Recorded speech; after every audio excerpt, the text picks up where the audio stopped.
and the actions of the servants.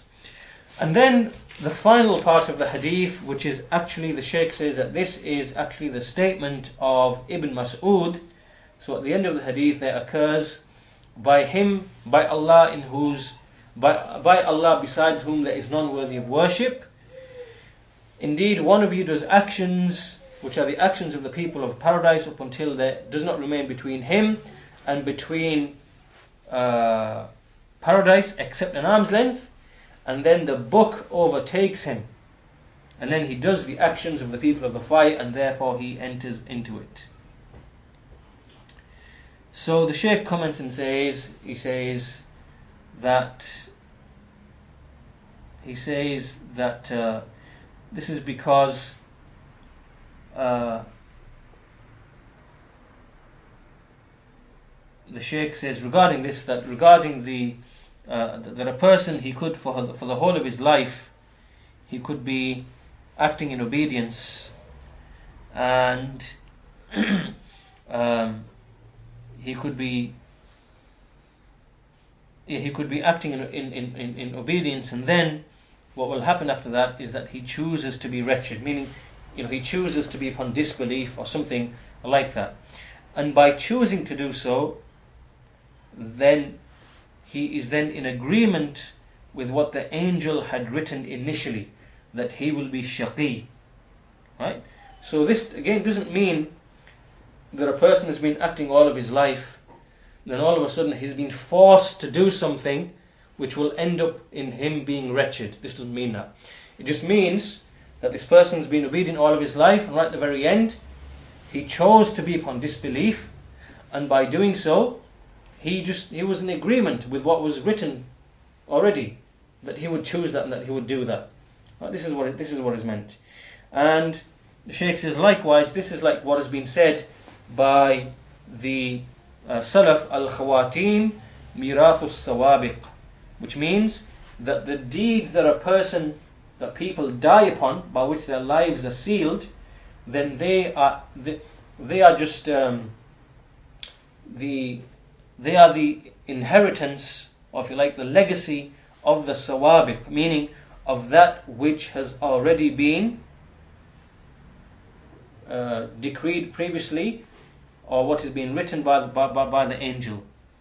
And this is why the Shaykh says that this statement of Ibn Mas'ud is something that creates a very strong type of fear in a person, a strong fear from the deed that he will end his life with. Right? That a person is fearful of he doesn't know what deed will his life end upon. He doesn't know that. And whatever has been written previously, the sawabiq, meaning those things that are written by the angel, then they just become a means, they are just a means towards the end, which is the khawatim.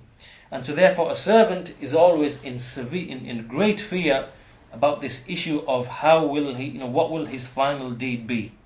And so this servant is in between fear and in between hoping with his Lord.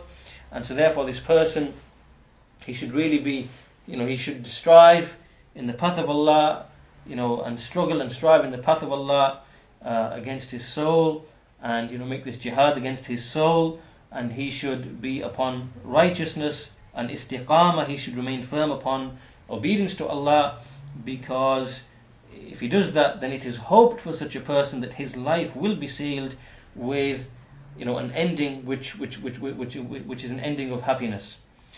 And then the final part of the hadith, the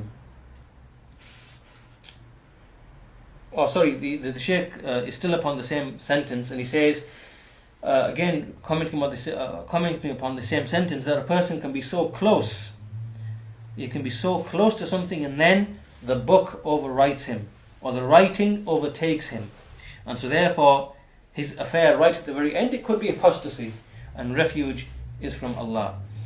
And the Shaykh says, when it is said here that a person acts with the actions of the people of paradise, then this is only what is outwardly apparent to the people.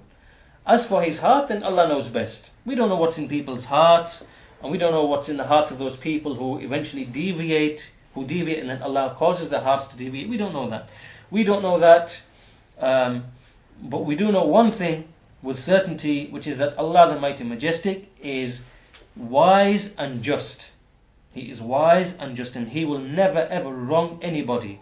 In fact, it is the people who wrong their own souls, and wrong their own selves. And then at the very end, the final statement, indeed one of you does the actions of the people of the fire, up until there does not remain between him and it an arm span, and then the book overtakes him, what has been written in the book overtakes him, and so then he does the actions of the people of paradise, and so therefore he enters into it.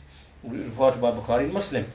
So the Shaykh says this is from the great bounty of Allah upon some of His servants, in that He allows them, or He seals their ending with a happy ending.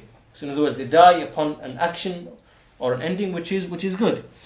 And the Shaykh says that this hadith, and likewise this statement of Ibn Mas'ud at the end of the hadith, is something that creates a severe fear from the khawati, meaning the final ending that a person will die upon.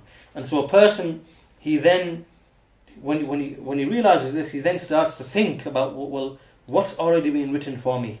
What has been written in my scroll, in the taqdeer al-umri? It makes a person think. And so a person then starts looking back and thinking about that, and he thinks, well, he doesn't know what has been written for him. He doesn't know that, and this leads him to obviously to cry about this issue. As some of the Salaf said, "Ma abqa al-uyun, ma abqaha al-kitab al-sabiq." That the eyes have never cried, that nothing has made the eyes to cry, the likes of what the kitab al-sabiq has made the eyes to cry. Right? So the meaning that there's nothing which has made the eyes cry in a manner that the kitab al-sabiq, meaning here that which has been written for a person for his life, that which is written in his scroll, the taqdeer al-umri, that nothing has made the eyes cry, the likes of which the kitab al-sabiq has. So therefore a person, he looks, he reflects, and he wishes, he loves, if only he knew what the angel has written for him. Has the angel written that he will be wretched or happy?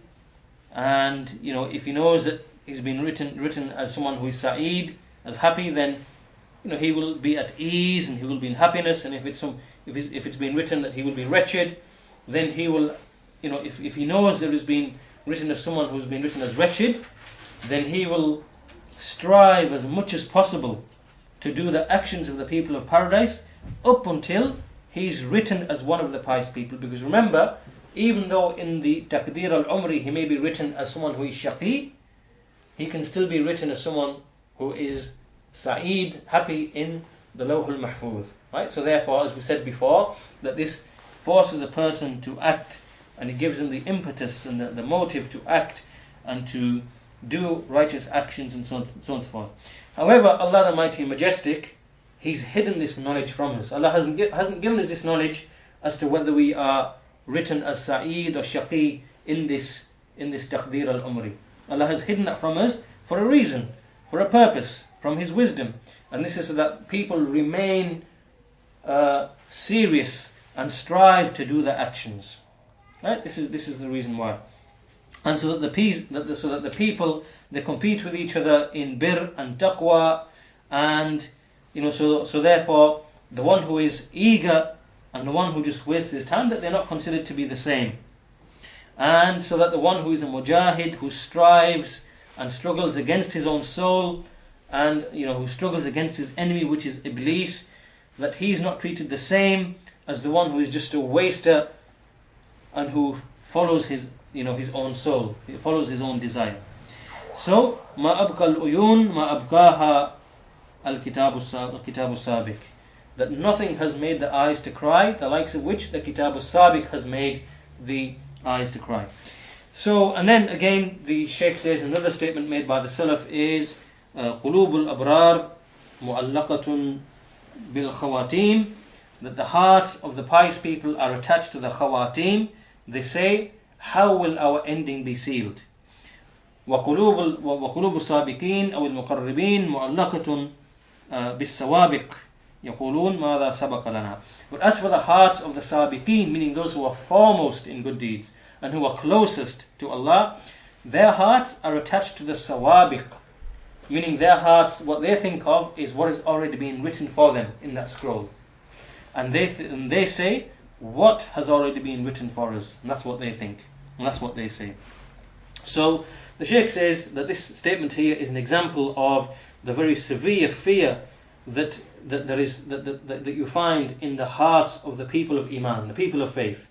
And when they have this type of fear, and when they have this type of